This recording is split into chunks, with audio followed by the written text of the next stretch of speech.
ভারতের ছেত্রীকে ফেরানো হয়েছিল সেটা নিয়ে আমরা কথা বলেছিলাম যে হামজার ভয়েই কি তাকে ফেরানো হয়েছিল না। সেই ছেত্রীর পারফরমেন্স কেমন দেখলেন?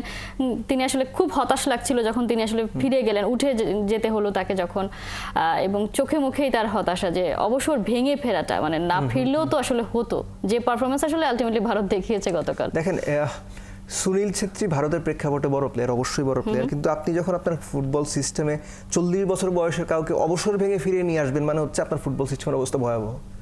এটা হচ্ছে আপনার একদম নির্জলা সত্য। এটা আপনি যে কোনো দেশের ফুটবলে আপনি সুনীল ছেত্রী, মানে সে তো লিওনেল মেসি বা ক্রিস্টিয়ানো রোনালদো না।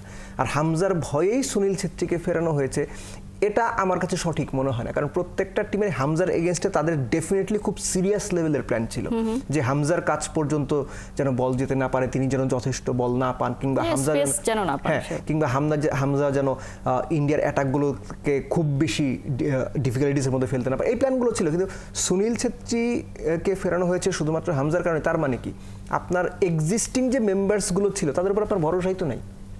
যদি তাই থাকতো আপনি এরকম একজনকে নাই তো, তারা তো আসলে গেল এক বছর ম্যাচ জেতে না ভারত, লাস্ট শুধু মালদ্বীপের ফেরানো হচ্ছে। বাট হামজাই একমাত্র রিজন, সেটা আমার মনে হয় না। হামজা যদি বাংলাদেশ টিমের সঙ্গে এনগেজ নাও থাকতেন, মানে ভারত হয়তো তাদের মতো করে স্ট্র্যাটেজিক্যাল বা এই সিদ্ধান্তটা তারা নিত।